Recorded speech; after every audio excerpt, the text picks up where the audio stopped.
आज के श्लोक में यह कह रहे हैं अर्जुन, जो पूरे श्लोक थे उसमें तो भगवान ने बोला। अब अर्जुन ने कहा कैर्लिंगई, लिंग यानी होता है चिन्ह। ये जो आपने चिन्ह बताए क्या क्या, सतोगुण, रजोगुण, तमोगुण, अरे इनको आप स्वभाव से तो पहचानोगे जब अच्छा भाव चल रहा होगा। अभी समय हम भगवान की चर्चा कर रहे हैं, यह क्या है? और यही हमारे अंदर पढ़ाई के साथ साथ खाने की भी चर्चा चलने लगती कि हम थोड़ा सा यार, गुरु जी उधर पढ़ा रहे हैं, हम इधर भोजन भी करने कुछ खाते भी जाए बिस्किट बिस्किट। कि क्या हुआ? सतोगुण, सतोगुण की पराकाष्ठा को पार करके यह हुआ रजोगुण, हुआ ना रजोगुण। पढ़ भी रहे हो और दूसरा भी काम कर रहे हो, आया समझ में? या मान लो ऐसा कर लो, पूजा भी कर रहे हो, मोबाइल भी चला रहे हो, पूजा भी कर रहे हो, गणपति गोवा में, प्रियानंद प्रियपति गोवा में, आनंद गोवा में, और उधर से मोबाइल भी खसक रही। ये क्या है? रजोगुण हुआ। और तुम पूरा दिन गाली दिए जा रहे हो, कह रहे रमन ऐसे हो तुम, सोम जी तुम ऐसे हो, तुम ऐसे हो। ये क्या है? ये लिंग है। ये लिंग मतलब ये चिन्ह है। ये चिन्ह ही तो है कि क्या कोई बुरे आदमी का क्या कोई स्वभाव है? अरे बुरा आदमी मैं भी हूं।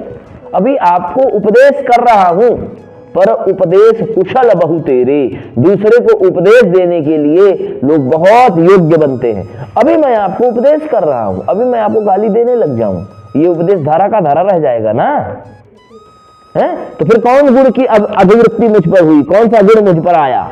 सतोगुण, रजोगुण, तमोगुण।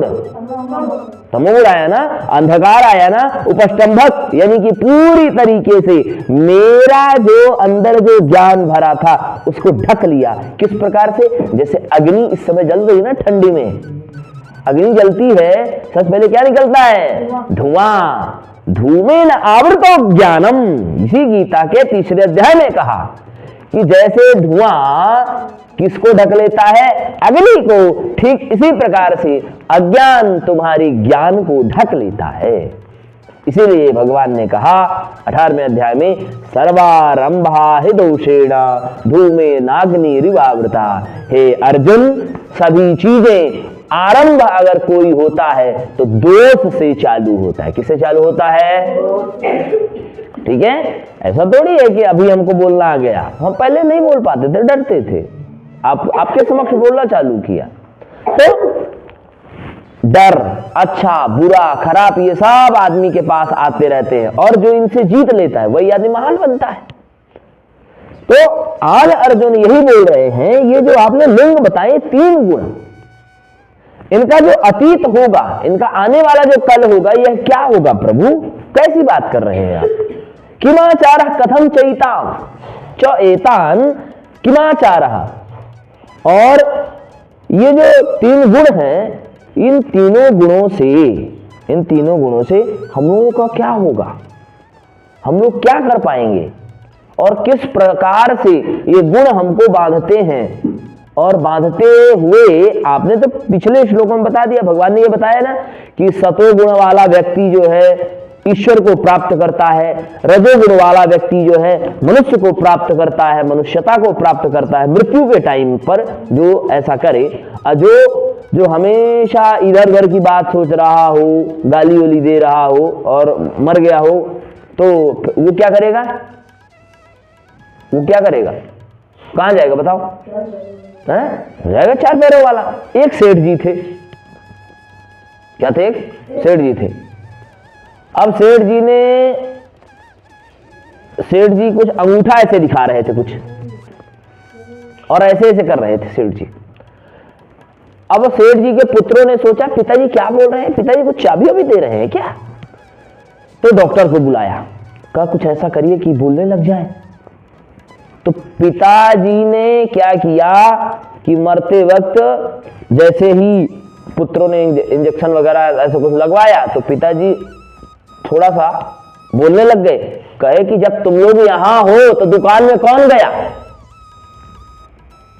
यानी अंतकाले च मामेवा स्मरन् मुक्त्वा कलेवरम यह प्रयाति त्यजन देहम सयाति परमाम गतिम। अंतिम अवस्था में जो व्यक्ति मुझे याद करके शरीर को त्यागता है, मुझे प्राप्त करता है। अब बताओ, सेठ जी को दुकान की याद आ रही थी, सेठ जी कहाँ गए होंगे? हैं बोलो, नरक या मनुष्यता को फिर प्राप्त हुए होंगे, क्योंकि वह रजोगुणी तमोगुणी अभिवृत्ति से युक्त थे, सतोगुण से नहीं। वही देखो अजामिल ने क्या कर दिया, सभी को लूटता था, अंतिम में नारायणम नारायणम कह दिया, भगवान के लोक को प्राप्त कर लिया। और इसी तरह से कौन था? गोकर्ण। ये सब आख्यान हमें सिखाते हैं बहुत सारी। और एक राजा निमि थे, निमिष मात्र बोलता है, निमिष, एक क्षण के अंदर उन्होंने मोक्ष को प्राप्त कर लिया। क्यों?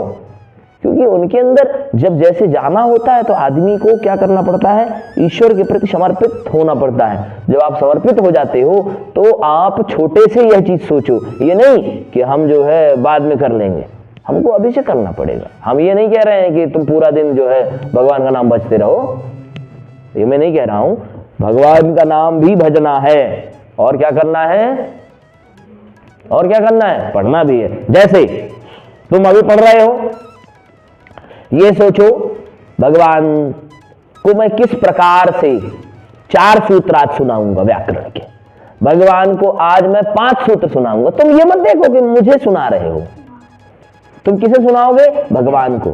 भगवान, तुमने गीता पढ़ी ना, गीता में 9वें अध्याय में कहा ना, यद करोसी यद, हाँ बोलो बोलो बोलो, क्या है?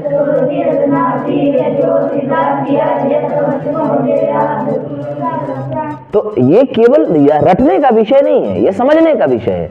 यद करोसी, जो करते हो, यद जुहोसी, जो खाते हो, यद अस्नासी, हाँ जो हवन करते हो, जुहोसी हवन करते हो, यद अस्नासी, अस्नासी खाते हो, यद तपस्यसी, जो देखते हो, ठीक है, जो देखते हो संपूर्ण चीजें, यद करोसी यद अस्नासी, आगे क्या है?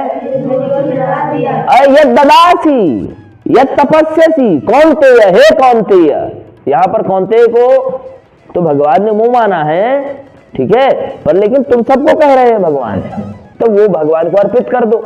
यही क्या हुआ? सतोगुण। अब शेर जी चले गए नरक को। तो अर्जुन ने आज के श्लोक में यही पूछा कि कैर्लिंगै स्त्रीन् गुणानतेता नेता नतीतो भवति प्रभु किमाचारः कथम चैता स्त्रीन् गुणान्विति वर्तते। हे भगवान, ये जो आप 3 लिंग बता रहे हो, एक बात बताओ, इनका अतीत में क्या फल प्राप्त होगा, किस प्रकार से लोगों का कल्याण होगा या मेरा कल्याण होगा? तो अर्जुनवाच कैर्लिंगै स्त्रीन् गुणानेता नतीतो भवति प्रभु किमाचारः कथं चैतां स्त्रीन् गुणानति वर्तते।